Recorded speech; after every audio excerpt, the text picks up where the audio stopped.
How you doing, YouTube? Matt Nassa Beer Reviews, back with a little bit of OEC up in this piece in the form of their Citrango? Citrango? Yeah, this be a tropical lager. Let's just keep that in our mind right now. It comes from OEC Brewing.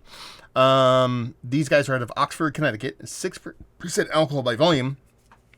And what we have in our hands right now is a Cool Ship Open Fermented. Okay, Citrango is our hoppy lager brewed with a traditional double decoction. So it's a double decoction, mashed, hopped, a citra hopped, Cool Ship lager. That's OEC. If that's not OEC, I don't know what it is. 1 hour in the Cool Ship. And transfer over to the Battlelet Cooler.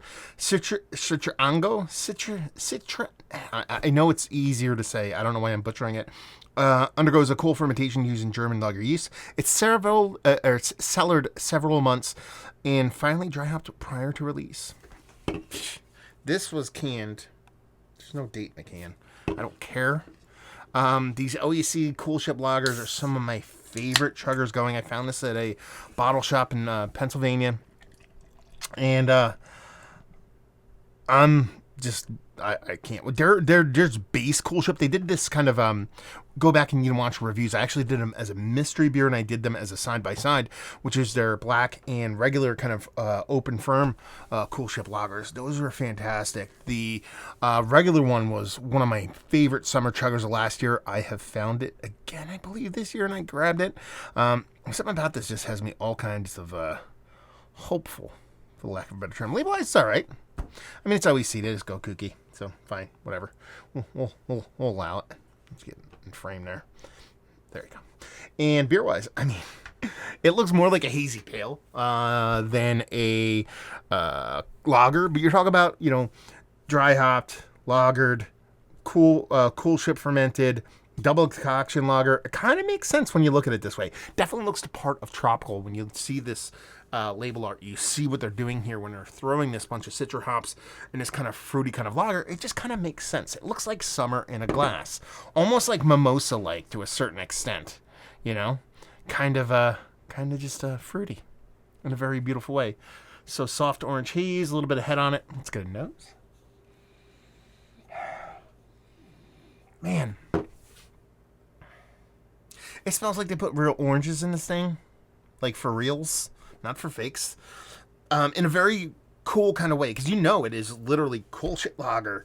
It is citra hops, but I think there's a cool combination. I think there might be like a fruity ester coming from that open fermentation, letting that little bit of kind of bits and bubbles kind of floating around, kind of add to it, and adding a slightly like almost like Brett C kind of vibe to it, letting that kind of inoculate the beer, bring out a bit of citrus. Once you kind of double up, throw on that kind of citrus hop, I think you end up with something a little bit fruitier than what you'd expect based off its ABV, 6%, and the kind of beer it is.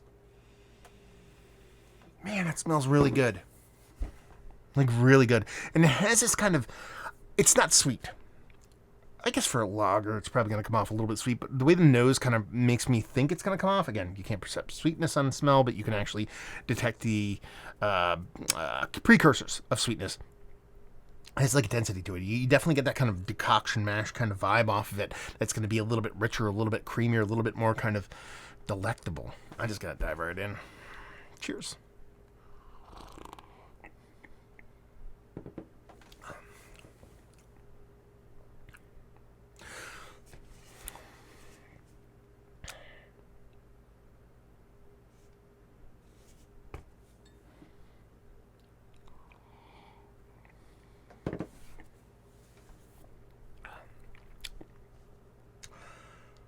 That's one of the best beers in the history of mankind. That's delicious. Like, not even funny. Not even close to being funny delicious. Good God.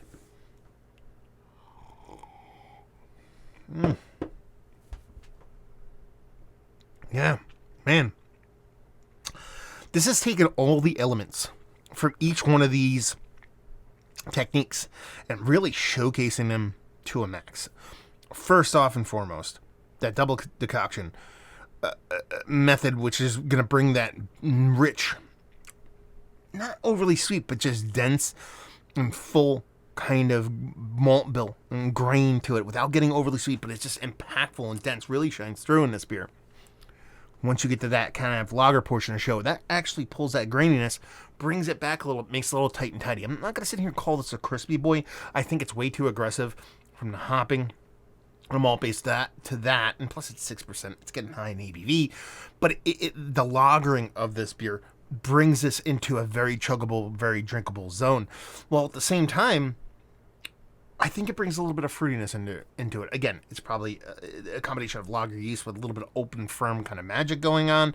But man, the way that coolship kind of combination, like I said, of the yeast and whatever else happened in here, in combination with a beautifully well done, absolutely fantastic Citra dry hop. This is like one of the best beers I've ever had in my life. It's so weird to talk about it like that, but it's no surprise either, because these OEC beers for me, these little itty bitty kind of coolship lagers have always been some of my favorite, to the point where I was like, okay, this is going to be a gimmick. You know, it's Citra hopped. It's not going to be anything too crazy. It's just them trying to be a little bit kind of more like on brand with like a hazy IPA. It's not.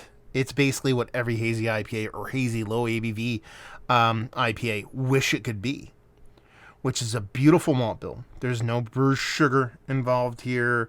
There's no kind of tricks and whatever. There's pure grain magic, double decoction beautifulness, in combination with a beautiful lager yeast with that open fermentation, and then just a cherry on top of a magical and beautiful and not overpowering yet aggressive enough to make you super hot and bothered Citra dose.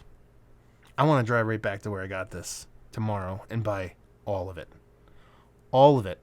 All of it, son.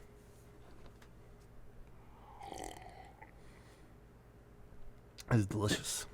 Like, delicious. I don't know what I'm going to say. It's bursting at the seams. Let's actually talk about what I'm tasting. How about that? Rich maltiness, kind of nondescript, but you get this kind of density and richness. It's, again, your double decoction method kind of bring that to the table. The fruitiness you get from both that hops, which are aggressive but not overpowering, with a bit of yeast esters going on. And just this dry finish in combination with this little taut, little snappiness that only lagers can bring. It's super fruity, but not overpowering. It's kind of really lagery, but not over aggressive. It's malty, but not getting in the place of anything. It's very much hair on fire, while at the same time being dainty and reserved. It's really just kind of this weird kind of, I don't know what it is, but I like it. I like it a lot. And I think it's one of the better lagers. I think it's one. Let's go to the chase, because it's a super fruit bomb, citrus fruit bomb of a lager with a beautiful malt bill. Is this one of the better lagers I've had as of late? Yes, Mount Rushmore status. Is it one of the better hopped up beers I've had as of late? Yes, Mount Rushmore status. Is this one of the better beers that I've had as of late? Yes, Mount Rushmore status. I think this is my favorite beer I've had this year. Like, easily. In Mount Rushmore. It's like, is it number one? I don't know. You know, maybe I'm forgetting something that really did blow me away. There's no way this is outside the top four. Let's put it that way. OEC, doing me so proud. Oh, good God, this is delicious. Yeah, I don't know. Let's talk about it. Yeah, best ever. Let's see, value and availability. I think I paid $14 or $15 for a 4-pack of this, warm off a shelf. See what? And it's still delicious. Obviously not brewery only, like I said, and leave you with, if you like, what you like this, if you like craft beer. I say craft beer because, you know, if all you like is American adjunct lagers, I don't know if this is really going to do it for you, because it might be a little bit too. But if you like craft beer, man, I mean, I could see everybody digging on this, from the super haze bro to the super traditionalists to everybody. I think it's just really, really well made beer. If you like well made beer, you'll like this. There you go. OEC crushing it, like all-time status stuff. I kind of wish I had cases and sixtels and kegs of this stuff, because, yeah, potable water. Well, 6%, not really, but yeah, I would drink it like that. So there you go. Reviewing the books. Let me know if you've had this, because this is bonkers good. Massive Beers, if you want to check me out doing the social media stuff. Beer Massif, podcasting stuff. Hopefully you guys enjoyed her review. Hopefully you're enjoying some of this right now. Hope we'll see you next time. Cheers.